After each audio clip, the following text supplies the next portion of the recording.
Bu Indah, izin ya Bu. Baik, kalau gitu terima kasih sebelumnya teman-teman. Ya, jadi mungkin saya panggil teman-teman aja ya.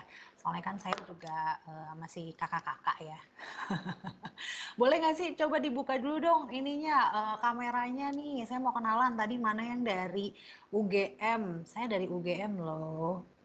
Biar tahu loh alma mater loh sama yang tadi ada yang dari Udayana, jauh banget loh. Ini kalian di lokasi masing-masing kan ya? Di kampus apa di rumah nih? Jangan-jangan ada yang wanita yang belum pakai jilbabnya karena di rumah. Ayo, boleh nggak saya di-share dulu mukanya yang sudah siap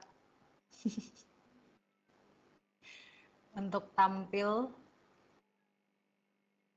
Ayo dong, ini nggak seru nih nanti. Saya nggak tahu kalian siap nggak nih. Kita kita mau sharing-sharing. Oh belum ada nih, jangan malu-malu teman-teman. Nah ini udah ada nih. Nih Mbak Rania udah buka kameranya, berarti udah ready. Nah ini siapa nih? Muhammad Gilang, oke. Ada lagi. Ini tuh program ini ya, apa namanya, Kampus Merdeka ya? Ya nggak sih? Benar nggak sih teman-teman? Bu, Iya betul Bu. betul Bu. Oh oke. Boleh ada yang ceritain nggak sih Kampus Merdekanya ini maksudnya kalian pilih mandiri gitu? Apa gimana ya? Maksudnya programnya ya? Boleh nggak ada yang ceritain biar saya agak connect gitu ya kan? Apa motivasi kalian ikut Kampus Merdeka dan pilihnya Bank Mandiri gitu. Maksudnya Bank Mandiri yang buka event ini terus kenapa kalian tertarik gitu. Boleh dong ada yang sharing satu orang?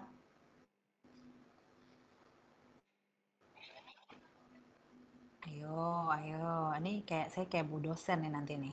Coba Mbak Rania deh, boleh Mbak Rania cerita dong Mbak Rania. Kenapa tertarik ikut Kampus Merdeka? Apa karena lagi nggak banyak tugas gitu di kampusnya? Ayo silakan Mbak Rania. Kalau alasan tersendirinya itu saya pengen mengeksplorasi di industri keuangan gitu sih Bu. Ini kameranya agak diturunin dong, nggak kelihatan mukanya separah doang nih. Ini dari jurusan mana, Mbak Rania? Sama akuntansi Bu. Apa? Akuntansi. Akuntansi. Oh, akuntansi. Oke.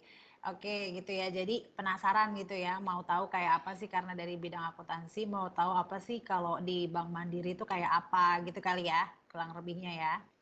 Oke. Betul Bu. Ini ada yang jurusannya melenceng nggak dari perbankan? Ada yang mungkin jurusannya kalau akuntansi kan agak mirip-mirip ya. Ada yang mungkin yang jurusannya eh, teknik gitu, ada nggak? Ada nggak? Ayo, Ada anak Bu, teknik ada nggak? Siapa? saya Boleh Bu. kenalan? Siapa namanya sih suaranya kok nggak? Via Regina, Nah, oke. Fiar, kamu anak teknik apa? saya teknik biomedik Bu. Oh, teknik biomedik. Biomedik. Aduh, kenapa sekarang teknik jurusannya banyak banget ya? Saya nggak pernah dengar ada biomedik tuh. Nah, terus kenapa jadi ke perbankan gitu? Mau nambah ilmu aja atau memang ada minat gitu? Ya sebenarnya lebih kayak ke coba-coba ranah baru aja sih Bu. Jadi Oh, mungkin waktu daftar kampus Merdeka kebetulan untuk biomedik juga sedikit. Jadi saya coba nyebrang gitu. Dan alhamdulillahnya oke. Keterima. Ya. Goals-nya apa sih kalau misalnya dari kampus Merdeka ini dapat sertifikasi gitu ya, teman-teman ya? iya betul dapat sertifikasi sama kalau misalnya kinerjanya bagus juga berkesempatan untuk kayak semacam dapat golden ticket bekerja di Mandiri gitu. Oh, oke. Golden ticket ya istilahnya ya. Oke. Oke deh, terima kasih, Fiar. Oke, sekarang udah ya sedikit tergambar gitu ya profil teman-teman. Jadi sekarang giliran saya kenalkan diri sebelum kita mulai. Jadi Assalamualaikum warahmatullahi wabarakatuh. Salam sejahtera untuk kita semua. Kenalkan teman-teman, nama saya Indah Zahra Tunisa, tapi lebih sering dikenal sebagai Zahra gitu ya. Saya sudah bekerja di Bank Mandiri itu tahun ini masuk ke tahun 10 tahun gitu ya, tahun ke-10 mulai masuk ke Bank Mandiri dari program Officer Development programnya Bank Mandiri, ODP. Kalau teman-teman mungkin juga tahu bahwa Bank Mandiri open recruitment-nya salah satunya dari jalur ODP, itu tahun 2014. Dan sekarang saya bertugas di area Jakarta Gambir. Jadi di Bank Mandiri itu dibagi menjadi skup-skup area dan saya ada di Jakarta Pusat, tepatnya di area Gambir sebagai area SME Head gitu. Jadi membawahi proses-proses kredit SME. Nah, jadi di sini mungkin teman-teman 2 hari kemarin ya, kalau yang saya lihat dari jadwal dari Senin udah ngomongin SME juga gitu ya, dari mulai profilingnya gitu, terus culture-nya, budaya kredit gitu ya di Bank Mandiri. Bisnis prosesnya juga kayaknya udah disentuh juga kemarin gitu, dan sekarang ini sepertinya adalah lanjutannya gitu ya. Nah, jadi berarti sebenarnya teman-teman tuh udah harusnya udah lebih paham nih, karena udah hari terakhir di mana proses bisnis SME itu dan di Bank Mandiri itu bukan hanya SME saja ya teman-teman ya. Jadi yang teman-teman dapat selama 2 hari kemarin, atau mungkin hari-hari sebelumnya saya juga kurang paham jadwalnya, bahwa kalau di Bank Mandiri skop untuk penyaluran kredit itu banyak jenjangnya gitu ya. Jadi kali ini teman-teman belajar tentang SME, tapi kalau di Bank Mandiri sendiri sebenarnya itu ada kredit awalnya itu dari yang paling kecil itu namanya kredit mikro, lalu abis itu yang lebih atas lagi adalah kredit SME sekarang nih yang teman-teman lagi bahas, lalu di atasnya lagi itu ada kredit komersial banking, dan di atasnya lagi ada kredit corporate banking. Jadi yang membedakan itu adalah sizingnya gitu ya. Jadi kalau yang mikro pasti usahanya kecil gitu, lalu yang sekarang kita lagi jalani ini adalah usaha-usaha yang middle gitu ya, di tengah. Lalu komersial itu sudah lebih besar lagi skupnya, lalu yang corporate itu yang paling besar, mungkin penyaluran kreditnya bisa sampai 1 triliun seperti itu mungkin gambarannya gitu ya. Jadi Bank Mandiri itu bisa menyalurkan kredit dari semua jenjang gitu ya, dari mulai yang paling kecil hingga yang paling besar untuk pengembangan ekonomi di Indonesia seperti itu. Ngomong-ngomong, materi saya udah terlihat belum ya proses kredit SME? Sudah, Bu. Oke, sudah ya. Nah, jadi tadi profil saya sekarang bekerja di mana, dan tadi saya sempat singgung sedikit, saya itu alumni dari UGM tahun 2000 berapa ya? Jadi lupa. Tahun 2009 masuknya. Jadi bisa dibilang saya lulus dari kuliah 4,5 tahun langsung masuk ke Bank Mandiri gitu ya. Jadi belum pernah kerja di tempat lain sampai saat ini. Dan jurusan saya itu juga jurusan yang tidak nyambung sebenarnya dengan perbankan. Itu jurusannya adalah MIPA, matematika. Ada nggak ya di sini yang jurusannya matematika? Ayo, ada nggak?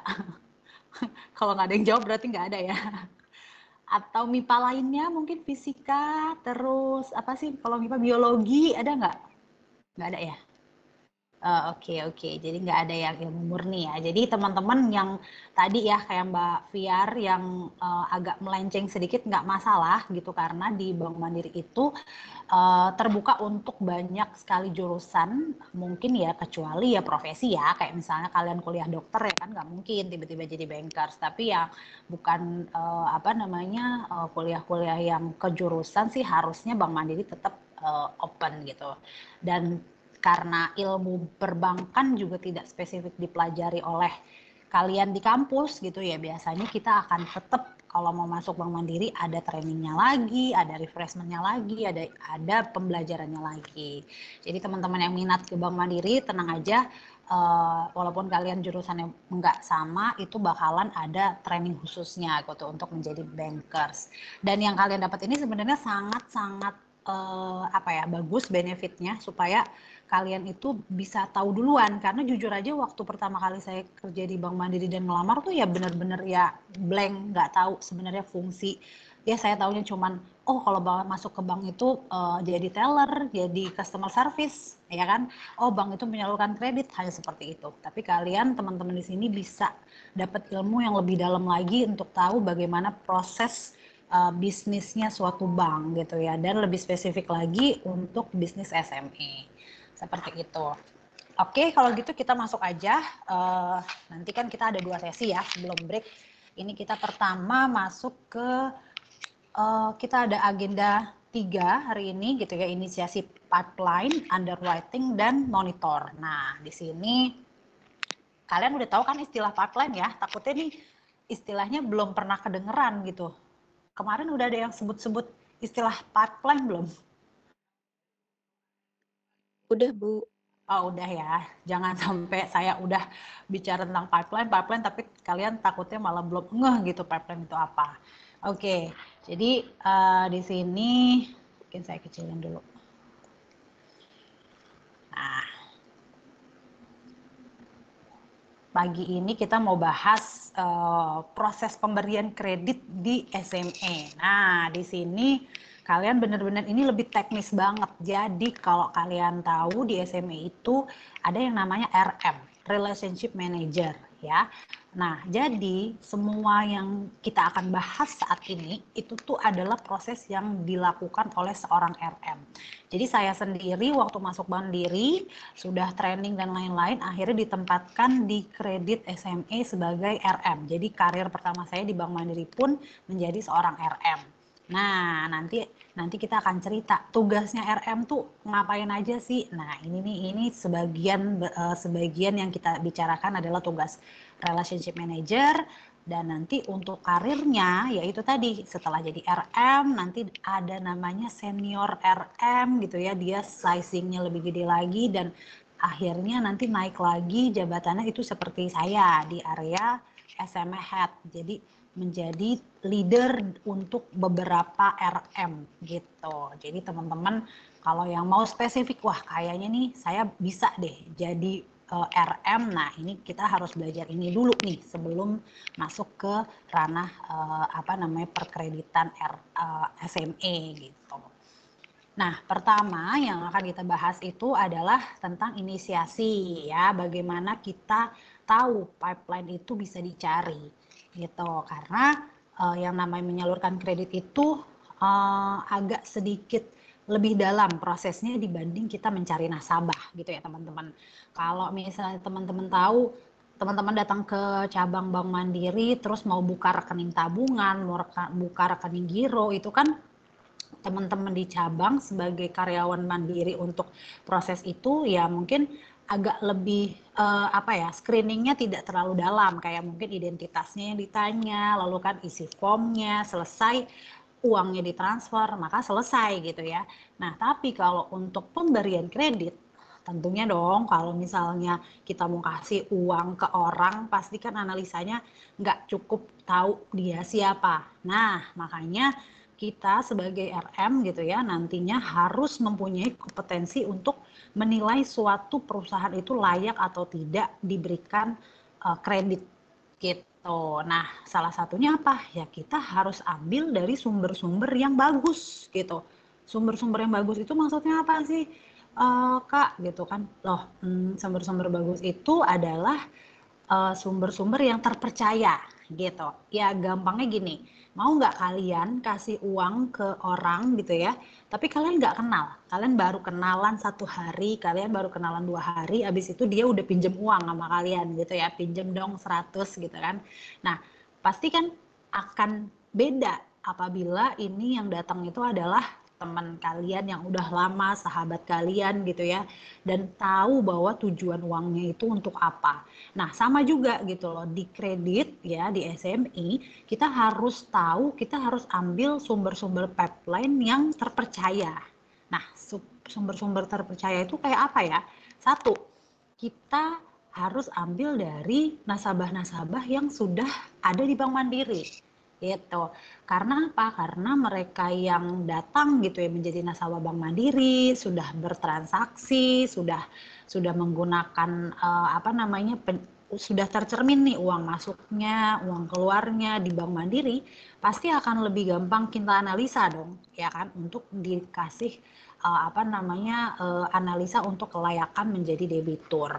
Nah, jadi di situ fungsi kita harus tahu sumber pipeline apa yang penting gitu ya, yang yang memiliki kualitas yang bagus dari sumbernya gitu. Nah, lalu yang kedua, setelah kita tahu sumbernya kita itu udah dari yang sumber-sumber terpercaya gitu ya, kita juga akan melakukan data collection. Nah, baru tuh nanti teman-teman RM akan lakukan pengumpulan data. Data apa aja sih? Nah, nanti kita akan jelaskan juga data apa yang dibutuhkan kalau sebuah perusahaan ya, karena kan kita mainnya biasanya kalau nggak ke CV ataupun ke PT ya. Nah, jadi di sini mereka harus kasih dokumen-dokumen buat kita selaku RM bisa menganalisa. Nah, lalu setelah itu nanti ada post approval. Nah, jadi kalau post approval ini ya udah di approve gitu ya. Kreditnya tinggal dilakukan inisiasi untuk pencairan kreditnya. Jadi kayak kita juga nih yang memvalidasi dokumen-dokumennya gitu, kayak kebutuhan surat-surat kredit gitu ya, sampai nanti kita berhubungan dengan notaris juga untuk persiapan pengadaan tanda tangan perjanjian kreditnya gitu. Dan yang terakhir adalah sesi step monitoring.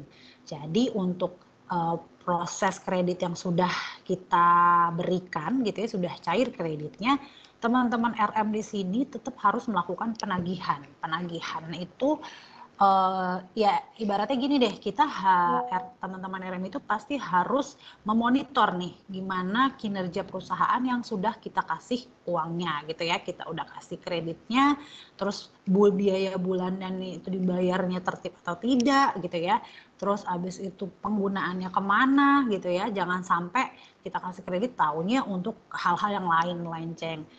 Dan yang memang membedakan kredit SME dengan yang mikro misalnya, kalau mikro itu kan kita kasih deh 100 juta atau 200 juta. Lalu kalau nanti habis itu ya pokoknya dia harus bayar sebulan sekian gitu ya, kayak cicilan aja gitu sampai misalnya 5 tahun itu lalu nanti selesai. Nah, kalau di SME tidak hanya seperti itu teman-teman. Nah, jadi kalau di SME itu kita akan menganalisa debitur yang telah kita kasih kredit itu selama 12 bulan sekali gitu. Itu pun analisa yang paling panjang ya, tapi sebenarnya monitoring kita tuh bisa dilakukan 3 bulan sekali, 6 bulan sekali gitu ya. Tapi yang pasti pemberian kredit SME itu, kredit modal kerja itu adalah 12 bulan sekali. Artinya setiap 12 bulan sekali kita akan tentukan nih kepada debitur ini dia berhak nggak kita perpanjang kreditnya, masa kreditnya gitu. Kalau dia masih bagus, masih oke, kita lanjut perpanjang. Kalau tidak, apa nih actionnya gitu. Nah, kalau misalnya tiba-tiba dia lama-lama usahanya makin turun, nah kita juga harus bantu gitu loh ke perusahaan ini. Gimana coba caranya mereka bisa melakukan pembayaran dengan tertib kembali. Nah, itulah ada namanya skema restrukturisasi gitu. Sampai di situ itu overview kita, lalu sekarang kita ngomongin lagi gimana cara tadi ya inisiasi pipeline ya. Nah, ini gambaran mudahnya. Jadi kan karena teman-teman itu bukan bankers gitu ya kan, pasti ini bahasanya pokoknya gini, kalau ada yang nggak ngerti langsung tanya, jangan malu, kita open discuss ya teman-teman ya. Nah, ini kita pertama tentang inisiasi pipeline-nya. Nah, inisiasi pipeline-nya apa sih yang dilakukan RM biasanya kalau ketemu nasabah baru gitu ya. Jadi istilahnya ini kalau dari ini tuh PDKT gitu ya. Kalau teman-teman pasti lebih familiar gitu ya. Ini nih kita melakukan pendekatan nih. Nasabahnya kita deketin, kita gali informasinya, kita gali profil calon debiturnya gitu ya, nasabahnya ini kayak apa bisnisnya gitu kan. Terus abis itu kalau sudah kita nilai bahwa perusahaannya oke nih gitu ya. Oke itu banyak ya parameternya teman-teman ya, karena kan nggak semua ya kalau cuma dari ngobrol semua pasti terlihat bagus dong ya dong. Kalau misalnya ngobrol awal pasti dia ngasih tahu usahanya saya itu adalah misalnya produksi pakaian gitu ya, pakaian lalu nanti saya supply ke pabrik-pabrik yang butuh karyawannya bikin baju seragam gitu. Oke, bagus, semuanya bagus. Nah, setelah dirasa secara ngobrol sudah ketemu pola usahanya dan lain-lain, kita harus buktikan dengan dokumen. Nah, jadi kalau perusahaan lagi mengajukan kredit di Bank Mandiri, mereka harus kasih kita dokumen yang lumayan banyak, lumayan komprehensif gitu ya dibandingkan kalau mau buka rekening.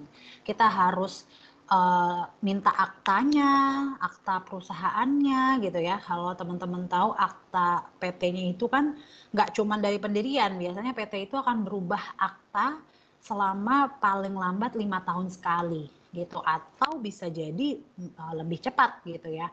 Nah itu kita mintakan semuanya. Kita lihat siapa yang ada di dalam PT tersebut gitu ya. Ada direkturnya, komisarisnya siapa, itu kita harus tahu, KTP-nya juga kita minta. Itu buat apa? Itu buat kita lakukan BI checking. BI checking udah ada yang tahu kan? Ada yang tahu nggak BI checking apa?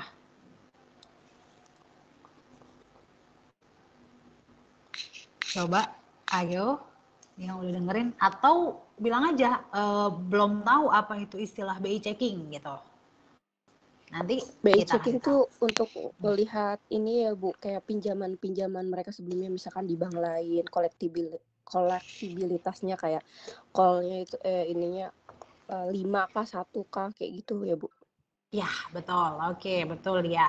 Jadi BI checking itu yang punya engine-nya, alatnya itu adalah OJK. Jadi dulu memang namanya BI, memang kita ke BI. Kayak orang tuh masih bilangnya BI checking, padahal sekarang tuh udah dirubah namanya SLIC, SLIC OJK gitu ya. SLIC itu Sistem Layanan Informasi, kaknya apa ya? Saya lupa kaknya ya, SLIC OJK gitu. Jadi ya intinya sama, fungsinya apa? Kalian nih ya yang suka pakai Shopee Pay Later, GoPay Later gitu ya, hati-hati karena itu semua masuk ke dalam pelaporan SLIC OJK atau BI checking tadi. Ya memang fungsinya apa? Fungsinya untuk tahu bahwa di dalam PT ini orang-orangnya itu tidak bermasalah gitu. Coba bayangin kalau PT-nya kita kasih kredit 5 miliar loh, maksudnya coba kalian hitung 5 miliar kalau beli bakso itu bisa dapat apa gitu kan. Jadi 5 miliar itu banyak ya. Nah terus tiba-tiba di dalamnya gitu si direkturnya, si komisarisnya ternyata punya kartu kredit yang dipakai tapi nggak dibayar. Nah mau nggak kalian kasih perusahaan yang orangnya nggak tertib bayar kartu kredit yang mungkin cuma 20 juta gitu. Nah itu yang kita lakukan untuk menilai karakter. Nah mungkin teman-teman kemarin udah dijelasin ya, kalau karakter itu salah satu indikasinya yaitu tadi ketertiban pembayaran kepada pihak lain yang dibuktikan dari SLIC OJK. Nah itu dokumen-dokumen yang bisa kita manfaatkan untuk tahu ini perusahaan bagus apa enggak. Nah kalau udah SLIC KTP, akta semua kita minta. Kita pun minta laporan keuangan. Nah, inilah paling dasar nih, yang paling intinya gitu ya dari memberikan kredit SME kepada suatu perusahaan. Jadi teman-teman bayanginnya kalau saya ngomongin ini SME itu sebenarnya dilakukan juga oleh segmen yang lebih atas lagi ya, ke komersial, ke corporate itu semua sama. Cuman bedanya adalah dana yang kita salurkan itu lebih kecil dibandingkan mereka-mereka yang atas. Jadi bayangin kita kalau SME itu bisa menyalurkan kredit sampai dengan 25 miliar, bisa ditambah lagi mungkin case-case tertentu bisa sampai 50 atau 100 miliar. Nah, segmen yang komersial lebih di atas 100 miliar lagi. Tapi analisanya sebenarnya dasar prosesnya itu sama. Nah, jadi yang tadi menentukan itu adalah laporan keuangannya yang akan kita bahas. Seperti itu. Nah, ini dia mungkin sekilas ya, kayak apa sih dokumen kira-kira yang kita butuhin tuh tadi kan, dari surat permohonan, KTP, NPWP, SIUP, NIB gitu ya. HO itu adalah izin gangguan. AMDAL itu adalah izin dampak lingkungan. Dampak lingkungan itu biasanya untuk perusahaan-perusahaan yang bergerak dalam bidang industri yang mengeluarkan hasil akhir ya, sisa kayak limbah gitu loh. Kayak misalnya dia pabrik gitu kan, pasti biasanya ada limbahnya nih. Nah, dia harus punya izin AMDAL gitu. Terus laporan keuangan, itu bentuknya ada neraca, laba rugi, cash flow, rekening koran. Nah, itu semua kita analisa. Lalu yang terakhir adalah dokumen agunan gitu ya, sertifikat hak milik atau SHGB, terus ada IMB-nya, ada PBB-nya. Nah, kita masuk sekarang proses checking debitur. Nah, jadi ini tuh tadi yang berkaitan dengan inisiasi pipeline. Kayak kalau kita udah ketemu sama nasabahnya, kita lihat usahanya bagus, apakah kalian langsung percaya? Itu pertanyaan dasar ya. Jadi teman-teman kalau nanti tertarik gitu ya jadi seorang RM, yang harus kalian tahu adalah RM itu harus punya sense of business tapi sense of resiko gitu ya, sense agak kepo, harus kepo, bukan agak malah ya. RM itu harus kepo, harus penasaran, harus curigaan gitu ya. Tapi sekaligus RM itu juga harus tahu nih potensi bisnisnya itu kayak apa. Nah, jadi memang seorang RM tuh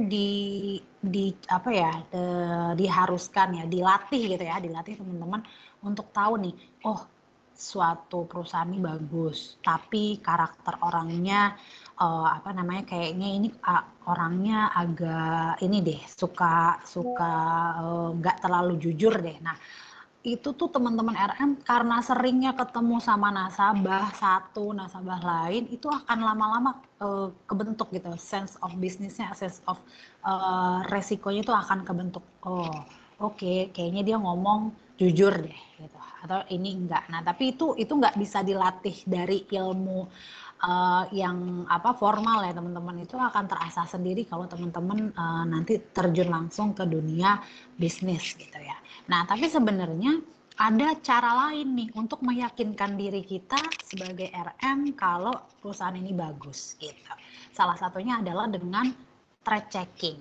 Nah, jadi informasi-informasi yang diterima langsung oleh calon debitur gitu ya. Namanya juga calon debitur yang lagi butuh uang gitu kan, pasti ngomongnya bagus-bagus semua dong. Nah, tapi apakah semuanya benar? Nah, kita harus verify.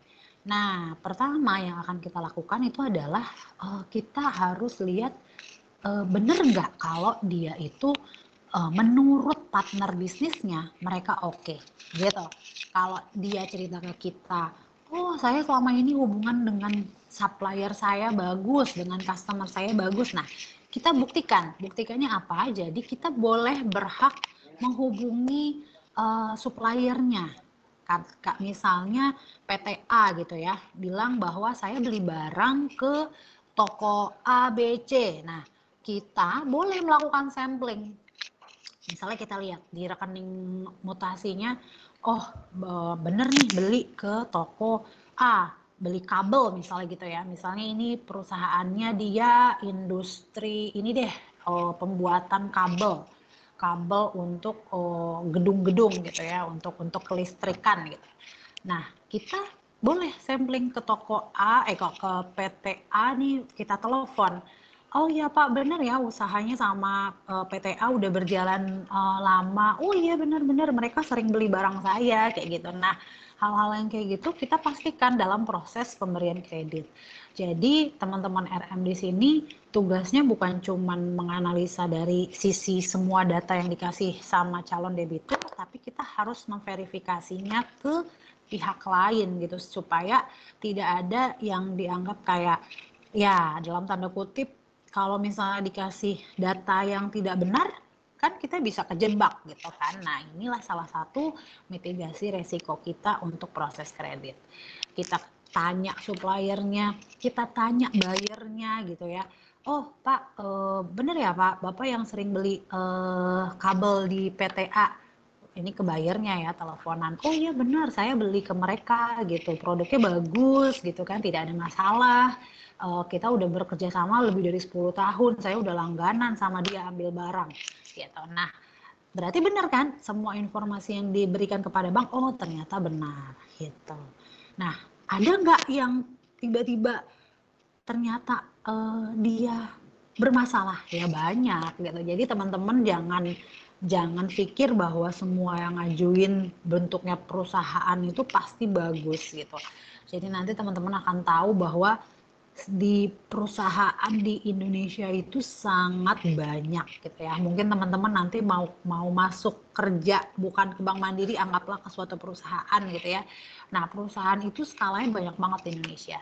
Jadi tidak semua perusahaan itu memiliki standar standar prosedur berbisnis itu yang sama gitu. Jadi ada hal yang mungkin di tengah-tengah tiba-tiba pas lagi kita proses kita dapat informasi yang jelek gitu.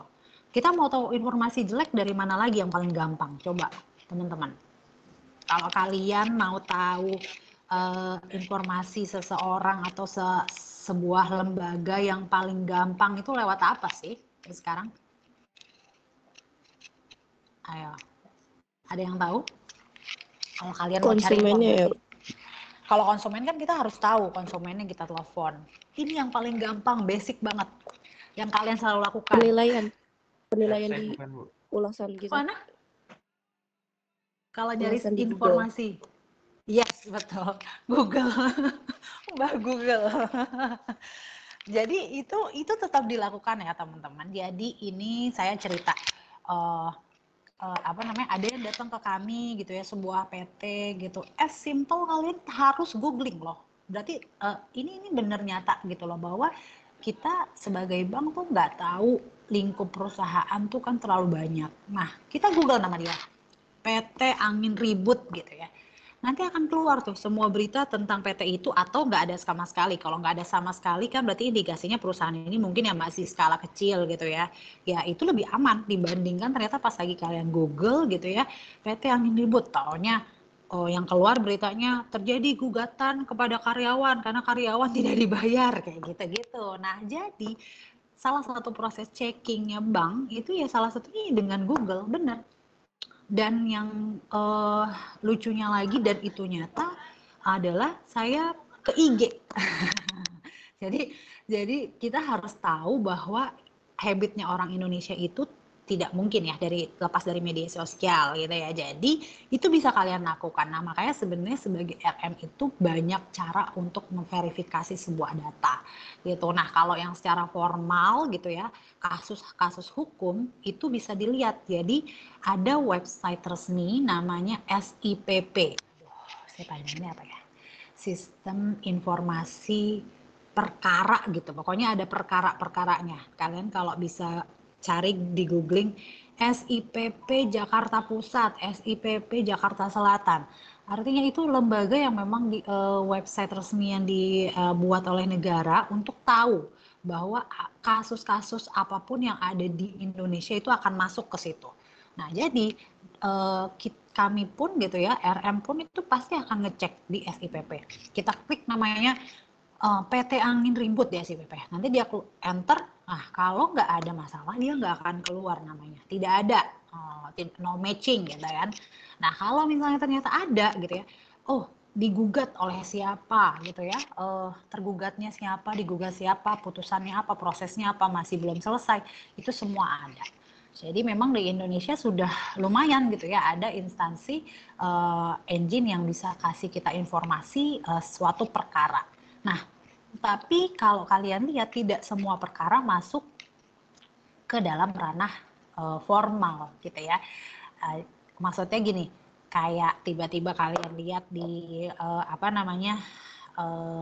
di Google tadi ya, tiba-tiba bahwa ada demo dari karyawan. Nah, itu nggak mungkin masuk dong ke SIPP, karena kan SIPP itu adalah benar-benar yang gugatan secara pidana maupun perdata gitu ya, yang masuk ke pengadilan. Tapi kalau hal-hal yang kayak tadi gitu ya, atau mungkin atau PTA digugat, bukan digugat, kalau digugat kan udah pasti masuk SIPP. Kayak hal-hal yang kayak ada indikasi suap gitu ya, perusahaannya jadi saksi. Nah, itu kan belum tentu masuk ke dalam ranah hukum yang tadi ya, yang kayak jadi udah masuk ke proses hukum dan lain-lain. Nah, itu harus tetap kita jadikan dasar pertimbangan gitu. Jadi kita diskusi, kita klarifikasi ke orangnya, Pak, benar Pak ada kejadian misalnya demo sama karyawan gitu kan. Nah, kita mintai keterangan gitu. Jadi setelah kita dapat informasi dari luar, kita konfirmasi lagi ke mereka.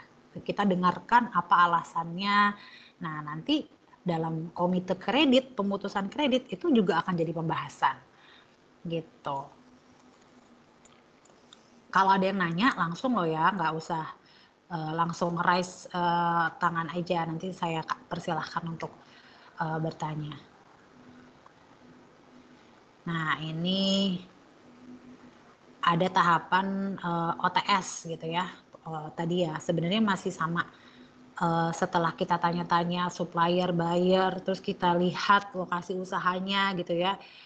Tempat usahanya kayak apa, di mana, terus persediaannya kayak apa gitu ya. Contoh-contoh yang realnya biar kalian bisa dapat view-nya. Misalnya kalian dapat perusahaan mau mengajukan dia usahanya perdagangan laptop gitu ya. Ada tuh ya di Harko Mangga 2 kan kalian banyak tuh ya, dahulu kala kan kalian itu pasti belinya mindsetnya tuh ke Harko Mangga 2 gitu ya. Tapi kan yang kalian lihat dong sekarang kondisi bisnis di Harko Mangga 2 sama nggak? Apakah kalian masih beli laptop di sana gitu ya? Ya, saya yakin udah nggak banyak yang beli barang elektronik di Harko Mangga 2. Mungkin karena udah seringnya online dan lain-lain. Nah, kalian misalnya dapat nasabah kayak gitu, nah terus kalian datang validasi ke tempat usahanya. Oh, benar nggak nih? Contohnya apa? Misalnya kok yang ada indikasi ini kurang bagus gitu ya. Contohnya misalnya kalian mau masuk ke perusahaan perdagangan laptop, pas lagi kalian datang ternyata laptopnya itu laptop yang yang teknologinya udah ketinggalan gitu ya. Anggaplah yang stok-stok lama gitu. Nah, kalian patut curiga kayak gitu karena loh, berarti apa indikasinya? Berarti stoknya nggak laku, ya kan? Nah, hal-hal yang kayak gitu kan harus kalian validasi sendiri saat datang ke kunjungan gitu. Loh, bilangnya misalnya jual HP Samsung gitu ya, tapi Samsungnya adanya yang banyaknya adanya versi yang apa ya?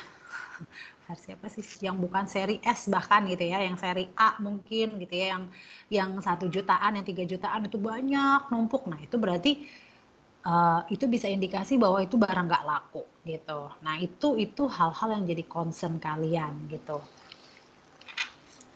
Lalu yang terakhir adalah kunjungan ke agunan. Nah, mungkin kalian udah dikasih tahu kemarin bahwa SME itu harus ada agunan ya teman-teman. Tapi apakah SME itu agunan utamanya adalah bangunan atau rumah atau ruko? Jawabannya bukan ya. Jadi SME itu karena memberikannya modal kerja, agunan utamanya adalah persediaan dan tagihan piutang. Gitu. Artinya sebenarnya saat kita mau membiayai sesuatu perusahaan, kita lihatnya dari segi usahanya dulu, bukan dari segi jaminannya. Jadi kalau ada tiba-tiba datang nih nasabah, Mbak Zara, saya punya rumah gede di Pondok Indah, nilai 25 miliar gitu kan. Masih bagus, saya nggak pernah pakai, rumah saya banyak gitu, kan bilangnya kayak gitu. Saya punya usaha ini. Oh, oke Pak. saya analisa perusahaannya ya Pak gitu. Nah nanti setelah kalian periksa usahanya, ternyata bisnisnya itu kecil gitu ya, skalanya kecil, maksudnya kecilnya tuh ternyata maksimal yang kita bisa kasih mungkin hanya 5 miliar, padahal dia bilang saya punya agunan tuh nilainya tuh 25 miliar gitu. Apakah kalian mau kasih kreditnya sebesar 25 miliar? Mau nggak? Kan agunannya 25 miliar. Jawabannya enggak ya teman-teman ya. Jadi kalian kalau ngelihat usaha ya harus dari usahanya dulu gitu. Bukan dari agunannya. Kalau misalnya memang usahanya cuman bisa dibiayai 5 miliar, maka ya udah berarti saya tetap bisa kasihnya ke Bapak 5 miliar Pak gitu. Nah, agunan di sini kita cek untuk lihat aja kondisinya. Terus kondisinya bagus, terus lokasinya memang lokasi juga menentukan ya teman-teman. Kalau misalnya kalian dapet rumah yang di sebelahnya kuburan, coba bayangin. Kalau dia di sebelah kuburan dan itu adanya di Jakarta, mungkin itu tetap akan jadi pertimbangan ya, karena ya kayak di Karet gitu ya. Di Jakarta tuh ya tetap aja di sebelahnya ada apartemen gitu ya. Tapi kalau misalnya dia kasih rumahnya di Jogja, terus ada pemakamannya. Nah, itu tuh hal-hal yang kayak gitu yang harus kalian pastikan. Karena apa? Karena mau nggak mau kalau misalnya usahanya ada apa-apa dan misalnya kita udah nggak bisa selamatin gitu ya stoknya, tagihannya juga macet, akhirnya yang kita harus eksekusikan rumahnya. Nah kalau rumahnya yang kita terima atau agunannya berupa ruko atau lain-lain itu nggak oke, tingkat marketabilitasnya itu ya jadi susah dijual gitu. Jadi bank akan nggak bisa mengembalikan kewajiban kepada bank akan rugi gitu. Sampai di sini ada pertanyaan? Nih, di sini ada contoh-contoh pertanyaan kalau kalian ketemu sama pengusaha. Woi, kalau misalnya kalian nanti ngobrol gitu sama pengusaha nih, ini boleh ditanyain kayak berapa lama Pak udah berusaha di bidang ini gitu ya. Nah, kalian itu enaknya kalau kalian jadi seorang RM apa? Kalian itu bisa dapet ilmu dari banyak pengusaha. Jadi bayangin aja satu RM memproses beberapa PT kan, misalnya gitu ya, lagi proses PT A, PT B gitu ya, usahanya beda-beda. Maka dengan begitu kalian juga dapat insight, oh pengusaha ini kerjanya kayak gini. Kalau dia pengusaha pengadaan lift gitu ya, oh kayak gini tuh cara pengusaha lift jualan gitu. Kalian nggak kebayang kan kalau ada perusahaan yang jualan lift gitu. Jualan lift tuh gimana ya? Oh ternyata dia gandeng kontraktor gitu. Dia jualannya bareng sama kontraktor yang bikin gedung. Oh dia itu jualnya ke rumah sakit, ke kos-kosan elit gitu. Nah hal-hal yang kayak gitu tuh jadi ilmu setiap waktu gitu untuk seorang RM dari dia berbincang sama pengusaha. Jadi menurut saya kalau di bank itu posisi jadi RM itu tuh posisi yang lumayan tinggi ilmunya gitu ya, karena kita dapat insight banyak dari pengusaha-pengusaha dan akhirnya poin plusnya adalah kita tahu nih pengusaha yang benar sama pengusaha yang nggak benar gitu ya teman-teman. Nah, jadi ini pertanyaan-pertanyaan yang mungkin kita bisa tanyain supaya kita tahu nih bahwa bisnis prosesnya si perusahaan tuh kayak apa. Ada yang pernah ke suatu pabrik nggak? Wah, itu seru sih menurut saya karena kalau OTS ke suatu pabrik itu benar-benar kita tahu tuh, oh dari bahan baku sampai barang jadi itu kayak apa dan itu harus dipelajari oleh seorang RM. Karena apa? Karena kalau RM yang nggak tahu gimana cara kerja proses dari suatu PT, gimana mau tahu bahwa perusahaan ini tuh gimana cara dapat duitnya, ternyata biaya-biaya yang dikeluarkan untuk apa aja itu RM nggak akan tahu gitu. Jadi memang ini tuh yang dilakukan RM tuh udah kayak penelitian gitu ya. Bisa dibilang tuh RM itu membuat nota analisa itu ya semacam kayak skripsi gitu loh. Jadi dia collect data, dia ngobrol sama pemiliknya, dia cari tahu cara kerjanya, dia kunjungan langsung ke perusahaannya, ngeliat semua bisnis prosesnya, nanti dia tuangkan dalam sebuah nota analisa kredit gitu. Jadi yang kalau kalian bayangkan nota analisa kredit kayak apa ya, itu kayak skripsi teman-teman ya. Jadi ada pendahuluan, ada tujuan gitu ya. Sampai akhirnya kita lakukan komite kredit itu ya kayak sidang skripsi gitu. Kita akan memaparkan suatu perusahaan ini, namanya ini, pemiliknya A, B, C, D, usahanya ini, kebutuhannya untuk ini, sampai akhirnya ditanya sama pemutus. Ditanya lagi kalau hal-hal yang misalnya kayak beresiko, nah kita harus konfirmasi, kita harus mitigasi gitu.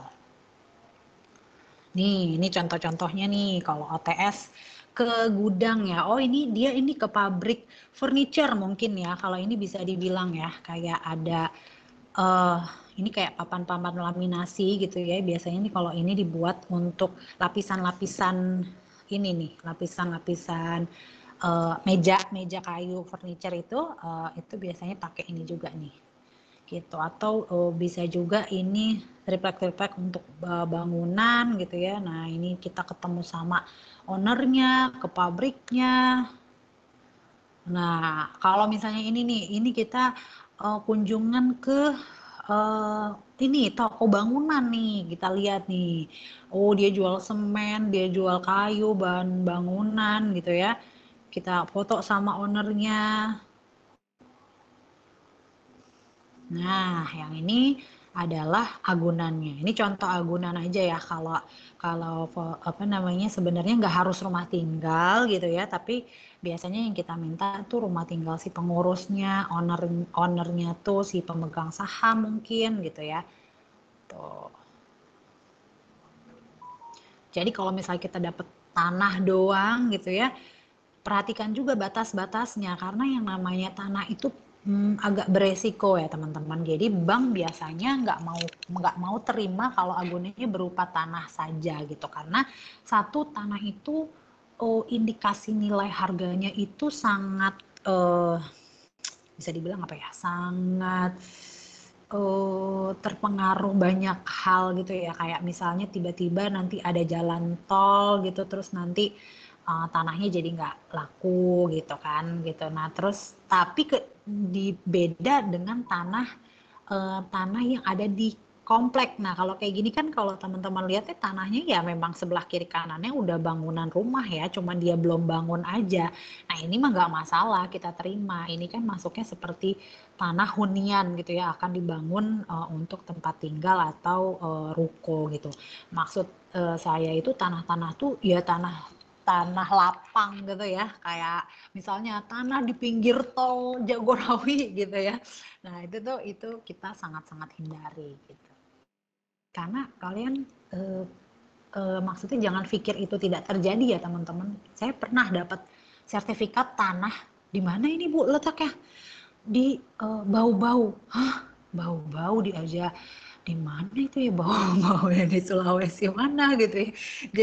Jadi jangan sangka kayak nggak mungkin lah Bu Zahra ada yang ngasih tanah di mana gitu. Oh pasti ada terjadi gitu. Terus ini toko nih, tokonya jadi agunan bentuknya ruko gitu ya, foto-fotonya. Nah ini bahan bangunan lagi gitu. Nah nanti selain kalian datang ke lokasi usaha untuk lihat kondisi usaha, jadi kalian lihatnya juga bukan cuman kayak aktivitasnya usaha ya teman-teman. Kalau kalian lihat aktivitas usaha itu untuk memvalidasi, oh usahanya masih jalan, masih bagus gitu ya. Oh karyawannya kerja, ya kayak keadaan kondisi biasa lah gitu. Nah tapi yang kalian juga harus lihat itu kayak kondisi stoknya tadi tuh. Nih kalau ini kan toko bangunan ya. Kita lihat oh stoknya oke nih semennya, terus kayu-kayunya ditata rapi kayak gitu. Nah, kayak gini-gini juga harus divalidasi sama teman-teman. Nah, yang pasti kita juga harus validasi kewajaran nilai gitu. Nah, jadi misalnya dia klaim, oh Mbak Zahra, saya taruh stok saya itu setiap harinya mungkin di gudang ada 10 miliar gitu. Nah, apakah kalian lihat itu wajar atau enggak gitu, atau itu real atau enggak ya dari kalian datang bener ke gudangnya. Apakah kalian anggap 10 miliar itu cocok gitu loh, pas lagi kalian datang lah kok cuman tumpukan semen misalnya ya, cuman beberapa tumpuk, kalian bahkan harus kaliin nilai semen berapa sekarang, coba kalian estimasi gitu ya, 3 tumpuk ke bawah 10, ke kanan 10, 100 dikali 3 tumpuk 300, semen satu saknya berapa, kalian harus sampai kayak gitu loh teman-teman RM itu harus mengestimasi nilainya. Loh cuman segini bilangnya 10 miliar, nah kayak gitu-gitu, itu tuh sense of analisisnya keluar kayak gitu dari seorang RM. Nih, kalau ini ke lokasi project. Jadi teman-teman kalau jadi RM bisa dibilang paling sering jalan-jalan.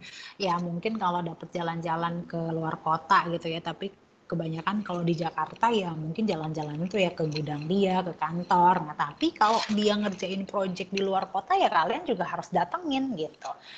Nah, apa namanya ya, ini nih salah satu contoh kita melihat langsung proses projectnya gitu ya. Misalnya ini kayaknya nih dia lagi kontraktor dibikin jembatan di mana gitu ya. Nah kita datang untuk melihat progres pekerjaannya. Dan itu memang wajib dilakukan sebelum atau setelah kita kasih kredit gitu. Sebelumnya itu pasti kita lihat dulu kesiapan dia kayak gitu ya. Terus setelahnya itu mungkin setelah cair nanti kita harus lihat progresnya sudah berapa persen dan lain-lain.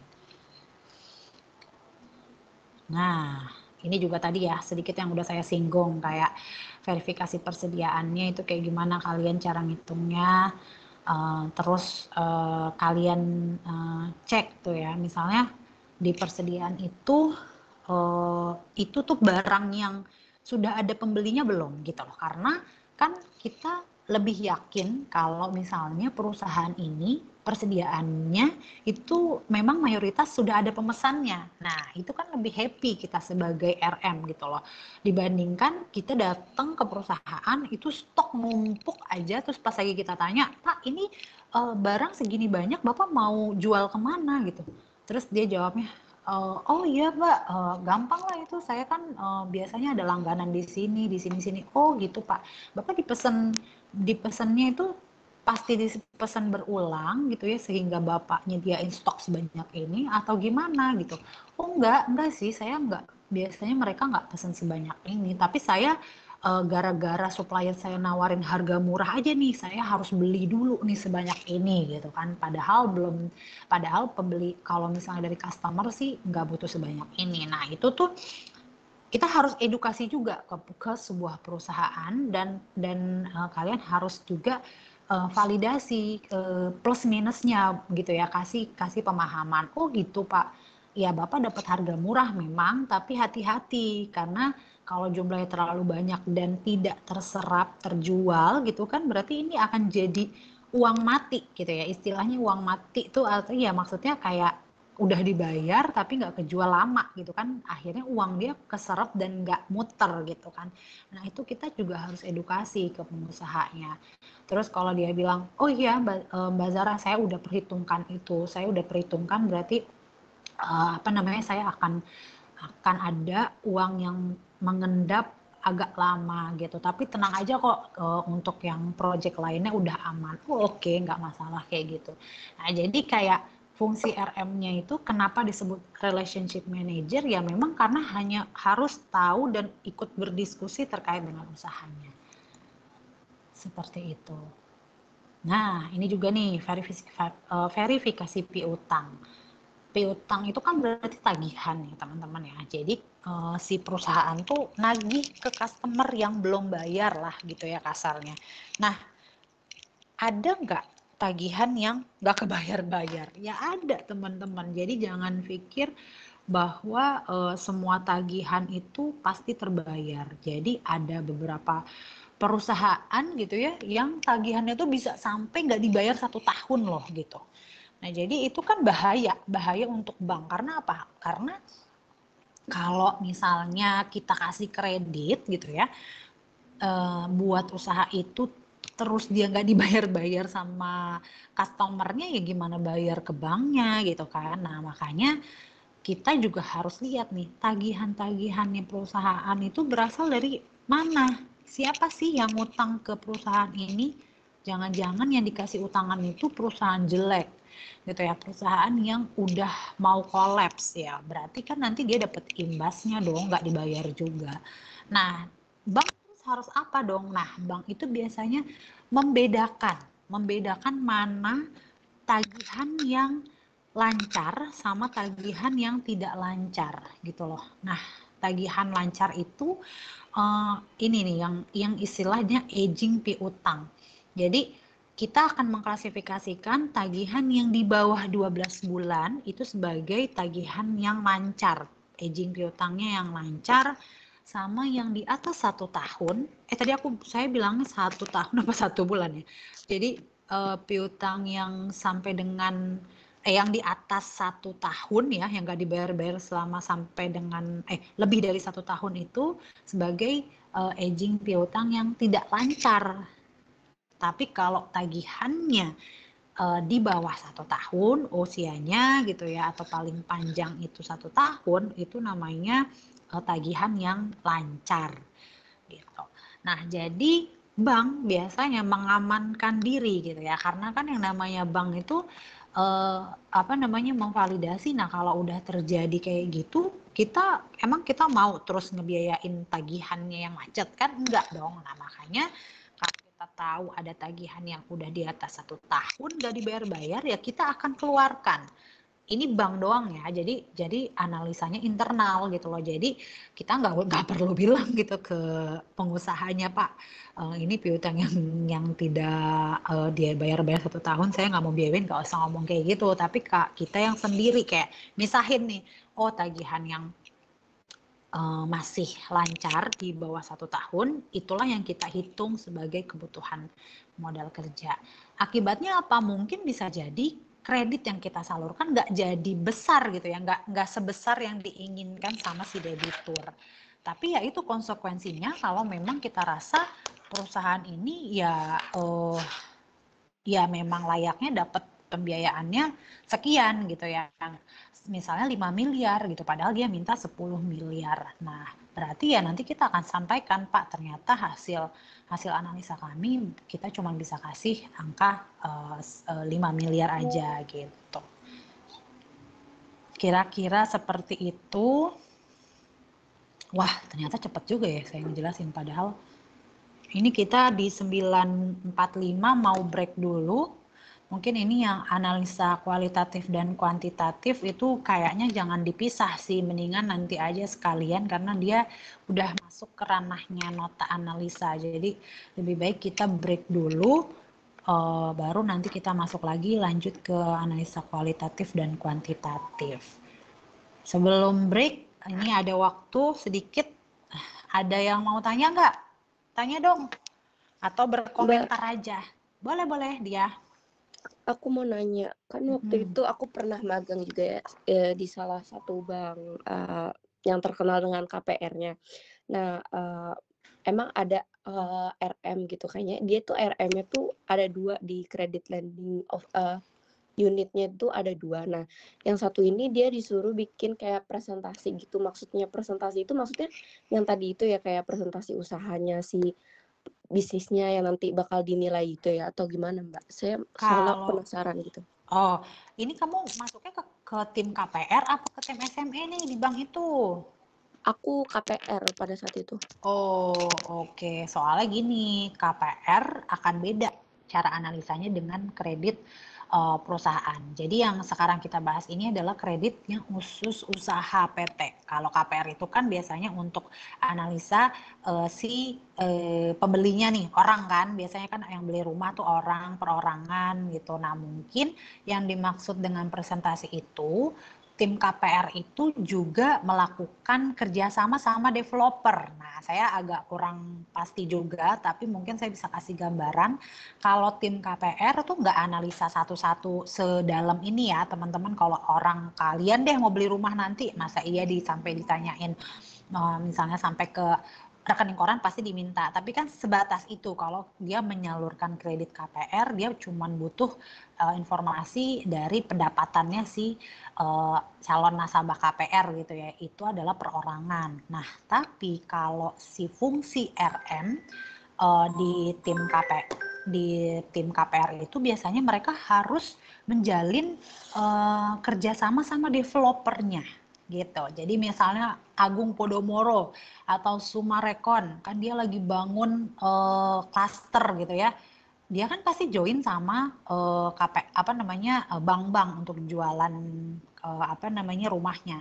Nah, mungkin itu yang jadi bahan presentasi RM KPR, si developernya yang mau dijelasin gitu. Dia mau menjelaskan profil developernya gitu ya, mau nggak dia kerjasama dengan bank ini, mau nggak kerjasama sama developer ini gitu. Oh gitu ya Mbak, makasih Mbak penjelasannya. Oke, ada lagi?